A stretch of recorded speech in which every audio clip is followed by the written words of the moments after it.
merci beaucoup à Souleymane Niang encore une fois pour li mu ñu indil ci jàngatu tay bi c'est très très très intéressant merci Souleymane alors Diegui et la Diegui Diop.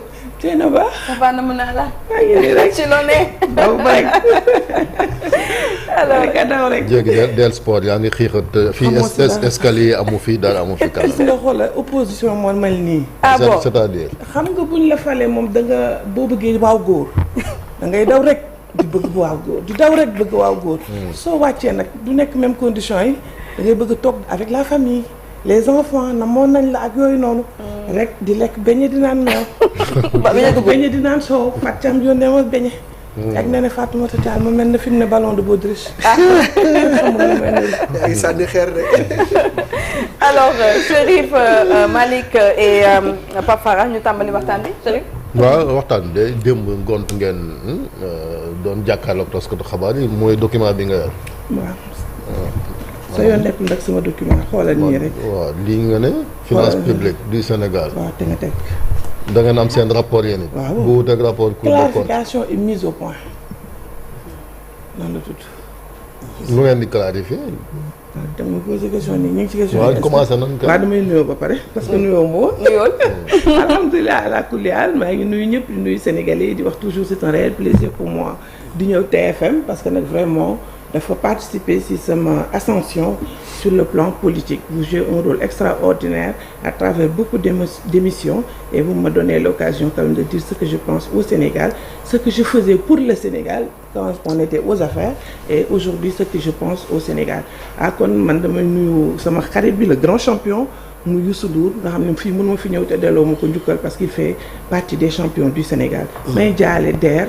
di wax papaam bi ñu génn àdduna yàlla na ko yàlla xare àjjana ndax nag ñoom samay xarit lañu jàkkaarloo na ma nit ñi gën a xàmmee fii ci TFM DER nag bëggoon papaam sonn ci lool danaan dem foofu chaque jour mooy yëkkati mooy tëral ba ñëw pare après def sa émission ah barke nag dina ko topp ndax nag way jur moom kenn amul lu ko gën a d'ailleurs samedi sax la le juróom-ñetteelu fan yi de nañu ko wàcceel kaamil defal ko lépp lu nga xam ne rek mooy ñaan tey ñaan yàlla mu jot ci njaboot gi yàgg fi di ko ñaan ci barke Fatou ak Fatou ñi nga xamante ni ñoo nekk prison ma di leen masabu coono ku mel ni Farba Ngom tubarkalla ka macha allah maa ngi koy seet maa ngi seet Ablaye Ndiaye mais nag sunu xarit bi sunu xale bi ki nga xamante ne du wax lu ñaaw deful lu ñaaw kenn fekk ku mu wax lu tegginewul muy Abdou Nguer def ko sous mandat de dépôt maa ngi koy ñaanal jàmm ak salaam kon nag ñëw naa ba pare léegi nag question yi mën naa finance publique du Sénégal 2019-2024 clarification et mise au point Cour des comptes dafa génne ñu xam ko ñëpp xam ne ñoom loolooy seen liggéey ban génne nag am na loo xamante ni nemmeeku nañ ko ci na ngeen yore woon réew mi ci koom-koomu Sénégal daanaka def ci la leen neex ba démb sax xam na ni yaa ngi affirmé def ci li leen neex affirmation Cour des comptes dee ko wax te waaw waxal Cour des comptes voilà moom ba léegi damay wax rek Cour des comptes wax ba jamono ji jébbal nañ ko yoon sax ngir mu am ci lu mu ci def ngeen génne contre rapport bi lu ngeen ci jublu waaw salaam sant bu wér kii xaw naa la wax DER sax ndax DER laa tàmm di la waxal DER sama grand Chérif ñoo bokk promotion waaw ñun de dañoo mës a rejeté li nga xamante ni mooy Cour des comptes lu mu génne woon wala soi-disant Cour des comptes ko génne woon ndax Cour des comptes nag ak magistrat yu ñàkk mucc ci ayib ñoo fa ne te ñoom ñoo certifié lépp loo xamante ni dafa nekk kii liggéey bu état Sénégal liggéeyoon ba tax na mu mën a dem au niveau de l'Assemblée nationale ba mu am loi de règlement même Cour des comptes boobu magistrat yi nekk foofu bu ñu jógee génne benn document boo xamante ni kenn signé wu ko kenn daté wu ko ah loolu ñun duñ ko mën a nangu rawatina mu jóge ci ay juges. mais loolu dégg nga li ci kenn. ci kilifa yi wax parce que lu mu wax mooy. dafa ni loo xamante ni dañ koy dugal internet. waaw man loolu doyu ma lan moo ma doy mooy bi nga xamante ni moom la président Bassirou Diomaye Diakhar Faye yor parce que fi ni vice de procédure la te rawatina mu jóge ci ay juristes loo xamante ni c'est destiné à des gens te loolu mooy premier point ci vice de procédure. deuxième vice de procédure bi am mooy le non respect du principe de contradictoire yow Chérif su fa amee loo xamante ne man dama la koy teg rawatina nag muy rapport bu jóge ci gouvernement Sonko parce que IGF la jóge au niveau du ministère des finances pour sénégalais xam nga droit dafa sew te bu ñu bëggee indi ay jiixi jaaxas ni rek dañu indi des questions juridiques parce que interprétation yàlla ci boppam moom moo mën a wax ni ay bindam sax mën nañ ko interpréter juróom-ñaari yoon fi bokkul waxatuma nag bokku nit. IGF moo def rapport. IGF moo def rapport ci niveau ministère des finances. ñu yóbbul ko Cour des comptes. pour ñu certifier ko. pour Cour des comptes xool ko. Cour des comptes ba mu ko xoolee ñeenti poñ moo ci am. même bu fekkee ne reconnaître ñu loolu ñu def waaye ñun dañuy xool ndax Sénégal yi foog ñu comprendre ñeenti poñ ñi am mooy budget mooy recette mooy dépense mooy comptes spéciaux ak les dettes mu am dette intérieure ak dette extérieure moom ñoom seen bopp bi ñu xoolee li leen IGF jox nee nañu ñoom ñeenti poñ yi ñett yi macha allah amuñu luñ ciy wax loolu bu ñu doon noté nit ki jox nañ ko 85%, waaye dette yooyu ñuy wax.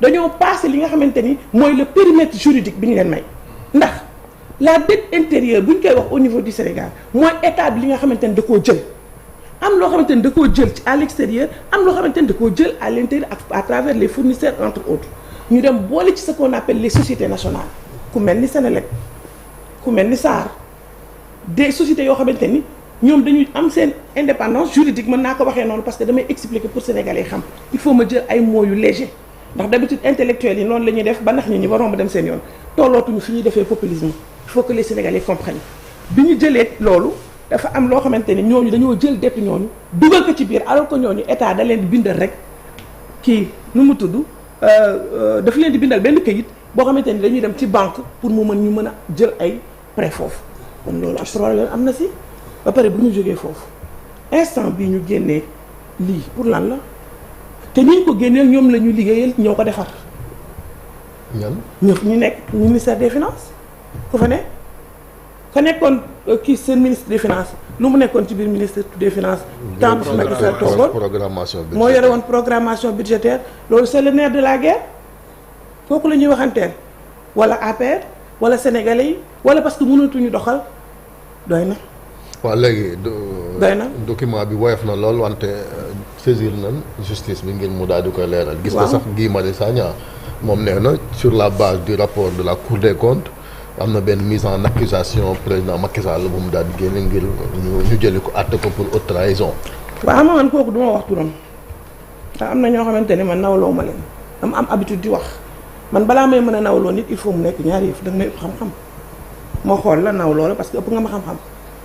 ma bokk ak yow valeur ma xool la xam ne man ak yow dañoo bokk valeur waaye koo xam ne jikko golo nga yor boo yëgul ci table yi tojuloo pupitre yi xeexoo ak gendarme yi summeekoo ba desee yaramu neen dem au niveau de la sous-région ñu dóor la ba nga toog waaw da ngeen ma posé question nga dem ci au niveau de la sous-région bul xaste ñëwal rek fete la ba nga nooy kooku lu mu wax man du ma intéressé d'abord jéegi li mu wax waaye xam nga lu tax ma ci wax ki mu joxoñ la voilà loolu war a tax nga wax joxoñ waaw moom ni mu ko joxoñee je trouve que c'est de la mauvaise foi parce que moom dafa nekk législateur 2 fois boo nekkee législateur 2 fois yow xam nga lan la yoon may sa règlement intérieur lu mu la may surtout article 91 bi fa nekk. nee na yow mi nekk député amoo droit bind pour di laajte pour haute trahison te fekk na yow jaaroo ci commission yi kon nga xam ne ñun ñu ci populisme ça c'est la première chose. la deuxième chose kan la joxoñ. Macky Sall mi nga xamante ni daal nee nañ li jub njaag mooy njaag. da nga xamante ni moom moo doon joxe ay dépenses moo yàq réew mi. est-ce que kooku moom moo nekkoon ministère des finances kooku dafa defar réew mi fukki at ak ñaar mooy kilifa ministère des finances mooy kilifa. waaw mais kaay ma wax la balaa may sore article 101 de la Constitution et à ce titre j'interpelle le gardien de la Constitution s'il est toujours gardien de la Constitution. il l'est nekk avenue il l'est takkal ko suñu caq. il l'est chef suprême de l'armée. il l'est bu fekkee il est toujours gardien de la Constitution. il est le gardien de la Constitution du respect quand même. pour affaire bi du canapé. non du respect pour l'institution madame Diegui. moo tax.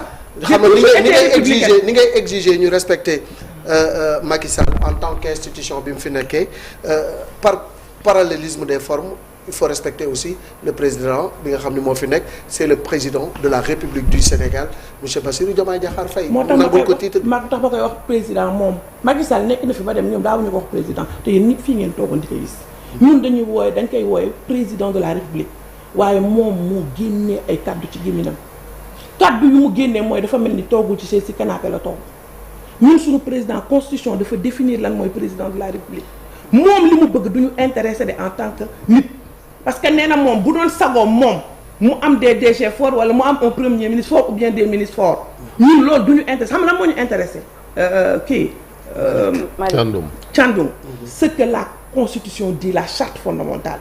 Il a défini ce que c'est qu'un président, il a donné les rôles qui sont très clairs. Donc moom il a l'obligation morale de voir ce que la constitution dit et de faire respecter ça.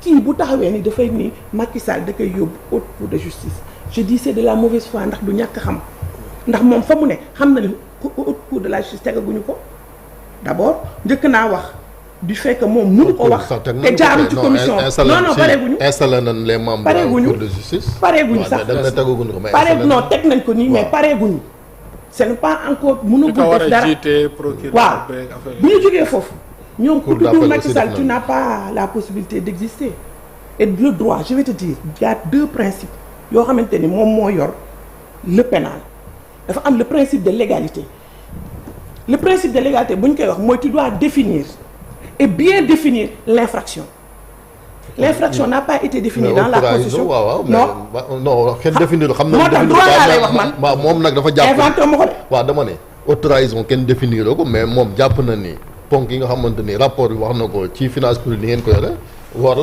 parce que bu dee am na loo xamante ni nëbb nañ ko Sénégal wala saax-saaxee alalu Sénégal xam nga moom noonu la ko définir comme loi bi leeralu ko kay non man du ma seet moom nan la koy définir ni bëgg-bëggam kon bu doon loolu yow Chérif noo ko bëggee rek ñu doxalee ko noonu gis nga àdduna ñaari ponk moo fi am dafa am ponk boo xamante ni religion la mu am ponk boo xamante ni loi la mooy bànqaas boo xam ne ñun ñii nit ñoo dox àdduna di dox ba ñu toog jël suñuy kàddu jox ko ay nit yooyu toog teg ay këyit ñu ni fii la ñuy jaar ndax bu njëkk yow Chérif ku daan ñëw jël sa jabar dañ daan def loolu duel booba fekk yoon amul accès gu ñu woon foofu c'est l'évolution sociétale qui nous a amené à ce qu'il y ait des lois loi lu mu teg du bu ko la neexee le droit est clair concernant lu jëm ci pénal dafa ni il faut qu'il y ait le principe de l'égalité mu am lu ko tëyee li ko tëyee mooy c'est la définition de l'infraction et bien définie mu leer nañ boo jógee foofu beneen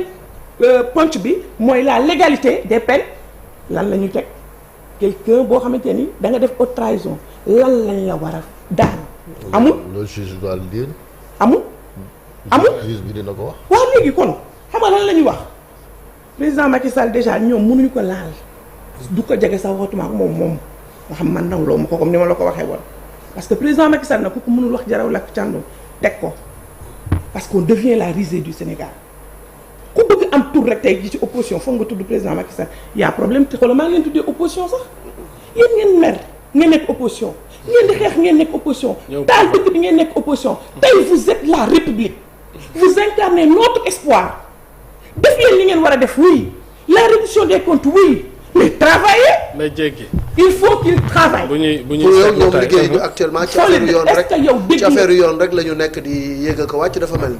xam nga y a des propositions de quand tu vois certaines choses da nga naan réellement nous sommes dans le populisme.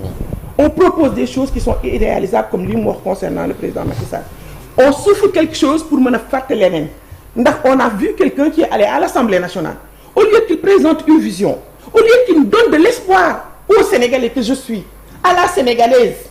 Aux Sénégalais en général à la Sénégalaise que je suis même si j'ai pas voté pour eux waaye sama impôt moo leen yor moo leen dundal moo tax ñu am cortège yu yaatu moo tax ñu taal climatiseur seen bureau ñu taal climatiseur seen oto ñooñu am naa droit exiger si ñoom lan lañ may defal fan la ñu bëgg a yóbbu Sénégal mais lan la def taxaw di xuloo ak député bu nekk ku nekk mu xas la et puis il balance mais il faut ñu def le fauteuil il ne respecte pas les institutions état des lieux mu tañaat yéen ba ngeen di jot ci nguur gi en 2012 ñëw da ngeen na def reddition des comptes ñoom it laaj na jaadu na ñu xool liñ fi fekk bu tax ma way Youssou Ndour boobu jaadu na ak maa ci kontaan wayal bu baax sama baat nag dafa xaw naqari parce que yaa ma yee neexul waaye jaadu na parce que jaadu na si ma reddition des comptes jaadu na ak a jaadu ndax dama ko bëgg xam nga lu tax en tant que juriste mënu ma ko bañ kon mag wax lu ma sa lu woroo ak sama kàddu ak li ma jàng ak li ma gëm parce que man principe yi laa gëm day woroo ak li ma jàng deuxième chose reddition des comptes day woroo ak ki ma doon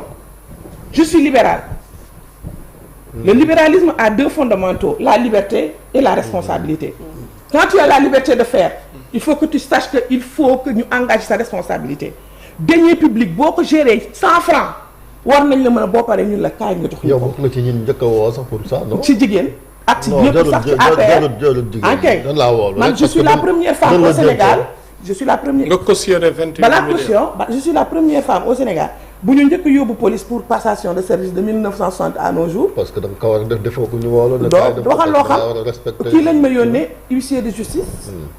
et puis ça n'intéresse pas les Sénégalais bëgguma ñu sori foofu sax. waaw mais deuxième chose bi mooy je suis la première femme sénégalaise boo xamante ne dañ ma defal avis de recherche alors que maa ngi woon sama kër tëdd.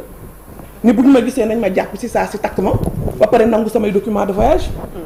on n'a pas violé mes droits là-bas. qu'est-ce que j'ai fait dans ce pays.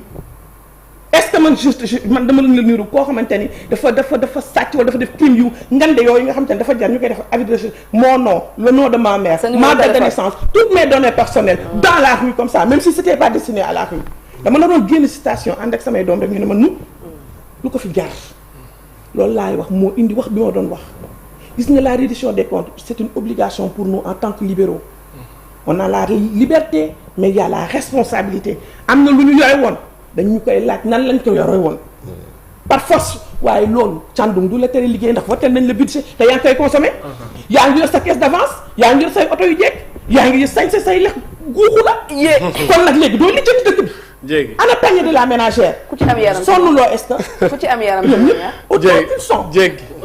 jéegi man dama bëgg a ñëw nii li ngay wax ni dafa mel ni yéen seen doxalin lépp dafa naaj. wala ku mel ne Farba danger ku mel ne Farba Ngom ñu jàpp ko il n'a jamais géré un denier public il n'a jamais eu un marché de l'État jamais mësuñu gis trésor gën xaalis génn fa dugg biir comptam lors d'une élection am koo xamante ni taxaw na menacé pourquoi cet homme-là quand il fait une menace mu nekk comme si une commande politique mu nekk di nga tal leneen lu dul politique Farba tal leneen lu dul politique mu jóge foofu mu ni bu leen di tëj nit ñi lu mat moins de 15 jours mu jóge foofu mu ni moom muy définir la politique pénale ah oui le gouvernement définit la politique pénale mais il y a d'autres choses qu'il doit définir les bourses familiales qu'ils ont arrêtées ils n'ont qu'à s'adresser à eux. mais gisoo benn rupture ba ñu ñëwee ba léegi ci 1 an yi ñu def yow gisoo benn rupture li fi amoon nag ak lii wane na parce que ñoom tey gis nañu ñu ngi def reddition des comptes nee nañ leeral la ñuy def transparence ci bépp yorin gestion bu daal di normal su ma lay dégg ngay wax day mel ni yéen seen yorin yépp moom moo naay soon chiffre maquillé yi ñuy wax amul leneen ak leneen amul dem gis nañ procureur yi daal di génn gis nañ procureur yi génn daal di taxaw daal di wax li ñu def topp googu nga xam ne ñu ngi koy topp jamono ji ak xaalis bi ñuy recouvrer yaakaar ne loolu nekkul lu baax ci Sénégal am na ñoo xam ne tamit profité woon nañu ci ay jafe-jafe sénégalais tamit ñu enrichir ci.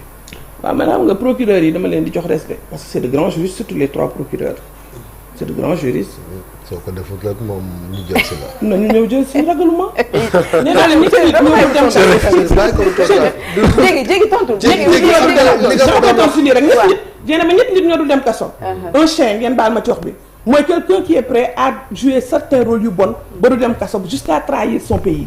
ak un lâche. mooy koo xamante ni pare na pour daw am na ñu fi dawoon ba yëg ci ay mbaam ak ay gaal tey ñëwaat nañ taxaw fi bëgg a wooye seen bopp Mbappé du daw ak la troisième chose mooy un fou c'est défini au niveau du code pénal et du code de procédure pénale ñooñu nga xamante ne amuñu seen xel waaye question bi man daf gisuma rupture waaye ñun ñëpp du gongo luñ def ñun lu tax lépp du gongo ñun luñ def ñun parce que la perfection est du domaine divin ñun am nañu ay erreurs am nañ mauvaise gestion amaana sax bu leen neexee ngeen ne am na ñoo xamante ne xëy na sàcc nañu loolu yëpp ñii ñoo ko war a leeral mais tey boo leen gisee ñu génn nii tu sens que ces gens-là ont de la pression et quand l'instance suprême la première institution de ce pays demande au peuple de leur faire de la pression ces gens-là ont de la pression et le premier ministre a dit le ministre de la justice ñëw taxaw devant les gens au niveau de l'hémicycle ñii dañu xam du sax lan mooy hémicycle c'est-à-dire ces gens-là ils ne connaissent pas l'importance des institutions de mon pays le ministre de la justice taxaw ni le temps de la justice n'est pas le temps des hommes yow nga ñëw taxaw yow demi-dieu nga ni le temps de la justice est le temps des hommes où est la séparation des pouvoirs où est l'état de droit dans mon pays je ne sens pas une rupture dans mon pays mais jéegi procureur yi même si yaa ngi wax dañu am pression moi je trouve que démb exercice bi mu def quand même am na clarté am na transparence des chiffres ont été donnés des gens ont cautionné ñenn ñi bàyyi ñu ci bëri bàyyi nañ leen je pense que loolu ay faits yu réel ñoom ci la ñu basé wu pour wax li ñuy wax waxuñu populisme waxuñu waxu politicien waxu juriste la ñu wax mais gaaw na de kon li jékki di wax procureur bi ne la 3 jours le dossier bi def ci bureau mu jox ko dig 2 jours mu jëli gars yi tamit justice daa ma xamal lan moo ma naqari. lan moo ma naqari man. Ce sont les travailleurs du ministère de la Santé. Ces gens-là, s'ils pensent qu'ils font du mal à l'APR, non. S'ils pensent qu'ils font du mal au président Macky Sall, non. Je prends le Sénégal en témoin et les Sénégalais. Docteur Mamadou Ndiaye kan moo ko yërëmul woon fii. ku ko jurul woon yërëm nga ko nag. Très fatigué. moom docteur Mamadou Ndiaye macha allah muy joxe les informations vraies. chaque matin en temps réel. Abdoulaye Diouf Sarr dama koy delloo njukkal. dem na ba wax 32 ak mai xaw ma 32 janvier. ndax rek sonn. Des gens qui travaillent jusqu'à 1h, 2h, 4h du matin. Et les 8h, ils sont là, devant vous, le quatrième pouvoir. Mais rapport boobu. waaw may ma dama koy delloo njukkal ba pare. d'accord xam nga loolu. dafa am problème. oui xam nga problème bi mooy la les fournisseurs ne sont pas des Martiens. Et ces gens-là qu'on a appelés, ce ne sont pas des Martiens, ce sont des Sénégalais. waaw mais dañuy relancer. relance bi par ndànk-ndànk rek la bu ma soq tontooguma càndungu non wax nga ko ba pare. tontooguma ko. yaa ngi delloo njukkal. mais dama la bëgg a fàttali ni.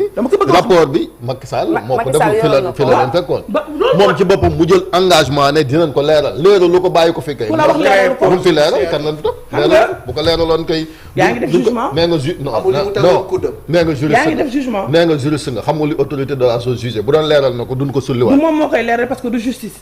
il demande à ce que mu leer quand un rapport waaw bàyyi ma leeral man quand un rapport est fait par la Cour des comptes il y a des recommandations qui sont faites parmi les recommandations s'il faut avoir des informations judiciaires c'est donné au niveau du procureur day def liggéeyam loolu lañ koy sant. mu teg ci cooncam. non procureur non dara def non man gisuma loolu. le temps de la justice n'est pas le temps des hommes. ça c'est ma ba pare li gën a. 3 ans après ba pare mën na nekk sax 10 ans li de gën a graaw mooy c'est des gens yoo xamante ni dañoo sonnoon Covid 19 nañu waxante dëgg même si c'est 1000 milliards il faut ñu leeral Sénégalais 1000 milliards jéem a ba du xaalis bi.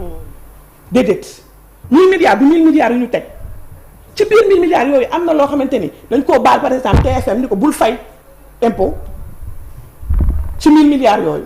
am na loo xamante ni dafa nekk kenn koo xamante ni kii la ko joxee masque il faut ñu nangu lim Covid 19 lu amoon la lu musul am ci àdduna. Dieynaba avion dawul oto dawul dëkk yëpp toog ñëpp jàppoon ne Afrique mooy gën a dee.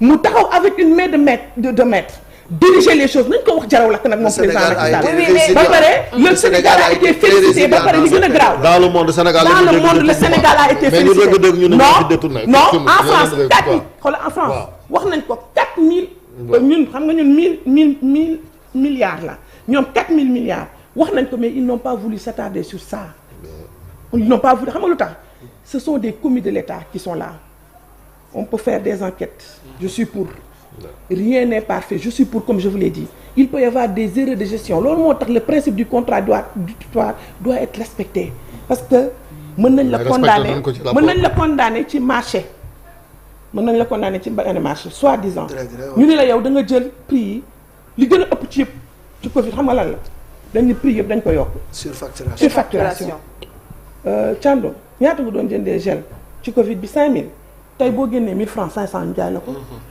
masque bi téeméer léegi. en situation exceptionnelle mesure exceptionnelle il faut l'admettre moi je ne défends personne. ay cas de détournement am non na léegi. non je ne dis pas que l'argent public quand même du caaxaan. je ne dis pas que bul minimiser li nga et je ne le minimise pas ne me fais pas dire ce que j'ai pas dit. mais je rappelle aux Sénégalais que nous sommes des Sénégalais. ces gens-là qui sont interpellés gisoo ñu ci bëri tax sax ñu bàyyi leen les communicateurs traditionnels ils en ont droit les lutteurs ils en ont droit les artistes ils en ont droit. On a donné cet argent à des Sénégalais qui ont travaillé pour ce Sénégal. Quelqu'un comme Sadia Gueye, elle a vendu la couleur du Sénégal partout dans le monde. Elle a eu des distinctions partout dans le monde, même ici au Sénégal. Président Macky Sall bu doon sagoom ñëpp lay jox xaalis. parce que metti woon na waaye mënul nekk. mais xaalisu mbooloo moom. moo tax parce que maire bi doon jaay cere te mënu ko woon jaay ndax kii bi couvre-feu bi. bu doon sa sagoy Macky Sall mu jox ko xaalis. ceeb bi nag. mais mënul woon agsi si moom am na ñoo xam ne agsi na si ñoom. ceeb bi tudd Mansour mi ngi ci yoon. am na ñoo xam ne agsi na si Mansour moom ku mën rek jàppal waxoon na leen ko man nag dama bëgg yéen quatrième pouvoir faites des investigations sur ce point.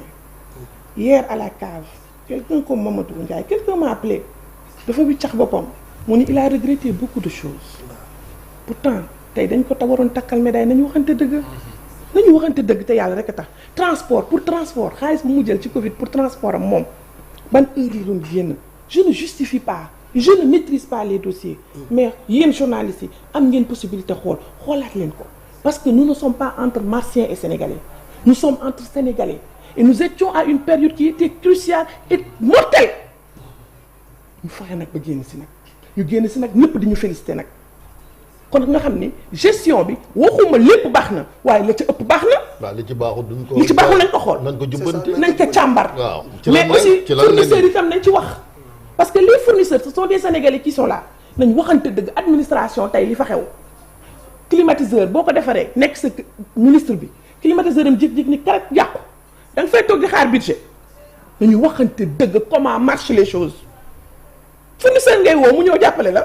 indi le climatiseur léegi ministre bi le temps muy dem conseil des ministres ñëw fekk daaj ba gaawantu na ba defaral ko bureau femme de ménage ba ñëw fomp ñu defar ko parce que ku la jiite ku ne nag am yenn conditions yoo koy teg comme ñoom conditions yi ñu leen teg ndax ba ñu nekkee woon niveau opposition gis ngeen leen ak seen yëre yi ñu daan solo yu cëkk ak seen kanam yu fureek léegi ni ñu léegi contre rapport bi lan ngeen ciy xaar seen contre rapport bi mi ngi nii les dernières wax na ci questions 34 jot na léegi concrètement 34 jot na les dernières questions dañuy dem xam nga dëppoowul ak li nga xam ne moom la ñu bind ak tamit fan ngeen koy parce que dañu yéex a ñëw waaw fan ngeen ko yóbbu waaw may ko boo leen daggee nii rek du kii maanaam rapport bi contre rapport bi def ngeen ko fan ngeen ko yóbbu lan ngeen ciy xaar waaw def nañ ko xamal nañ ko sénégalais yi dégg nga xamal nañ ko sénégalais yi te dootuñu ci wax te FMI bind nañ ko ba mu tontuñu nag ba ñu dina toog ak ñun te loolu demi-dieu def na lu nekk nag pour am ko ñu bañal ko kañ lay doon loolu moom bu amee rek léegi kuy demi-dieu xam nga ko xam non mais man mën naa ko xam nga ko Mansour Faye laa dégg mu naan demi-dieu waaw xam nga demi-dieu mooy occasion pour toog ak moom ne ko kan mooy man maa la koy wax parce que moom rek mooy bind naan demi-dieu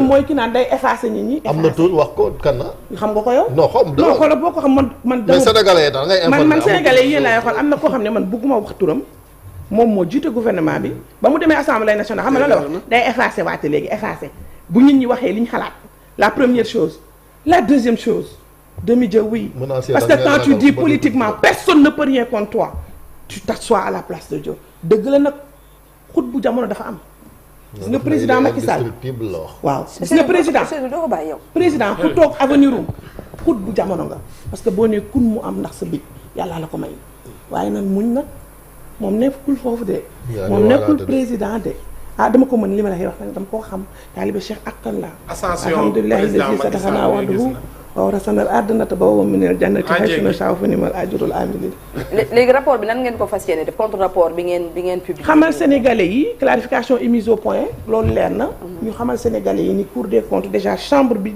def liggéey bi kese sax waru ko woon def assemblée moo ko waroon def assemblée il y a plusieurs chambres au niveau de la Cour des comptes lu am importance comme certains rapports ba li nga xamante ne dafa war dem au niveau de l'Assemblée nationale ba ñu war ko certifier assemblée boobu moo war a toog te amul comme li mu leen di wax respecté wuñu procédure bi bu ñu jógee foofu am na loo xamante ne amul wax naa leen signature yi lépp lu ci am daal ci lu dëngët ci rapport bi nga xamante ne ñoom def nañ ko ñun dañ ko génnee bind ko noir sur blanc wan leen ko expliquer leen ba ci date bi ñoom li ñu waxoon ak li ñu waxaat parce que ñaari rapport am na fi wan leen ni FMI ñun bind nañ leen jox nañ ñu cër te respecté ñu ba wax ñu waaw wan leen ni nag les investisseurs ñi ngi daw ndax wax ji.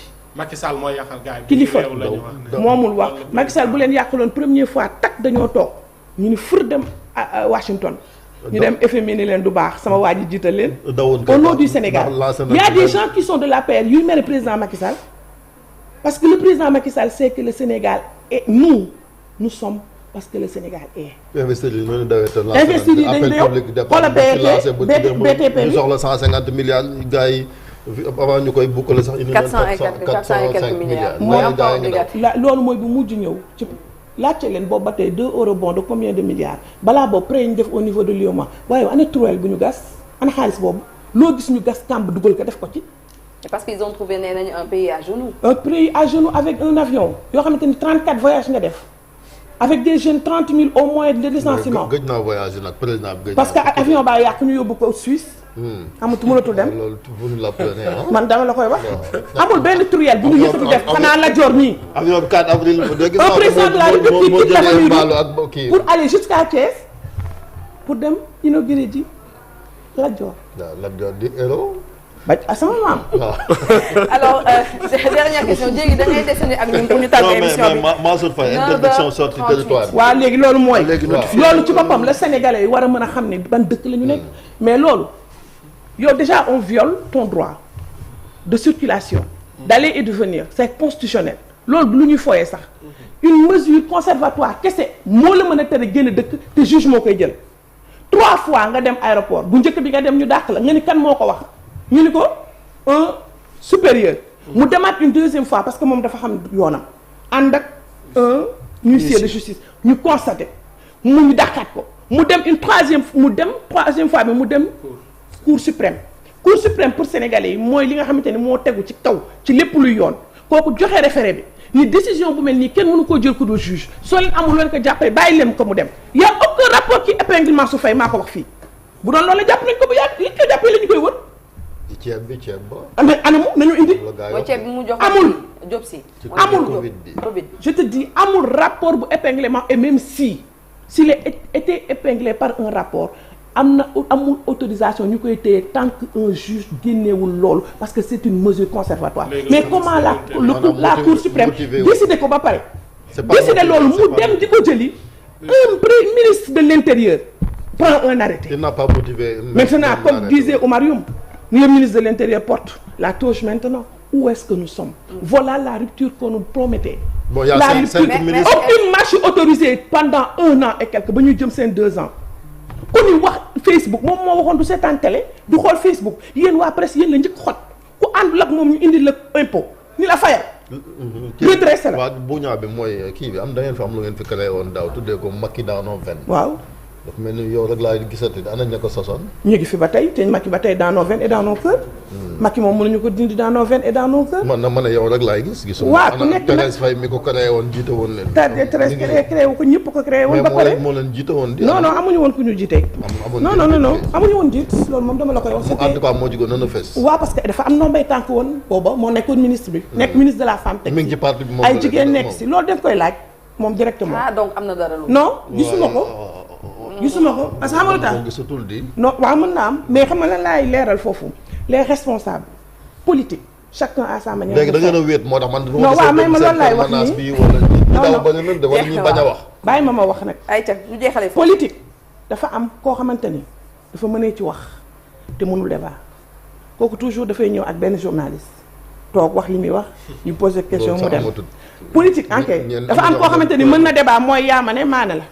comme ni ñu koy defee nii jokkoon ma laaj ma jox moom débat moom ay politique am ñoo xamante ni dañoo am seen loolu yëpp am nañ ko am nañ base aussi am ñoo xamante ne amuñu loolu te am nañ base ñu ngi seen base am ñoo xamante ni bind lañu mën ku mel ni Luc Sarr lu xew tey jii doo ko gis fenn waaye texte yu génne yëpp mu koy bind donc dama bëgg a wax politique ku nekk noo ko mënee rawatina nag opposition am na ñoo xam ne ragal lan tamit ñu topp leen wala xëy na dafa am waaw loolu ñoom la concerné man du ma dugg ci kenn en tout cas yow Pape Malick voilà on a vu que ñoo xamante ne wéet nañ quand même de plus en plus ci waa ji wéetal na ma ci waaja merci beaucoup fu mu romb ci seen àdduna bi ñu wàccee drapeau pour moom G20 moo fa dugal Afrique ba Afrique président africain yëpp toog il n'est pas un président en exercice waaye moom lañ jox voix bi mu taxaw wax te loolu du lu ndaw jay na ba Trump faalewul kenn du xam nga ko man mii faalewu ma ko waaye Trump bu ne quand il le regarde il voit Abraham Lincoln c'est pas une mince affaire dañ ko jox cër waay damay tàggoo merci alors da ngay tàggoo après ak ñun après merci beaucoup moo ko wax Chérif jàngur yu tamit moo ko wax voilà man kenn du ma vaar de merci jàngur ñu tëj émission bi yoo xam nga jéegi loo ko wax mu tontu te amul leen ndox yéen TFM xanaa kii bi daf leen jàpp yéen TFM dëkk bi metti na de ba léegi doo leen joxe sa ndox ak café amul leen ndox amul leen café yéen dëkk bi metti na de yéen metti ci dëkk bi jot na leen de jox ko balaa may lekk am kii kon bu naan ndox ak café amul leen café amul leen ndox seen der yàqu na du yéen je vous comprends c'est le pays pays bay juutu Rose rootal ko ci robinet bi indil ko kaas rootal ko ci robinet bi ngeen ku waxul Macky Sall daal amoo loo wax nous daal on demande que les gens se concentrent sur le panier de la ménagère. Oui 9h42 exceptionnellement nag vraiment tey je pense que waa on a un peu débordé léegi dañuy ñëw ak yéen ci la une de l'Observateur mais vraiment très rapidement ñëw ak yéen ci météo ñu tëj émission bi.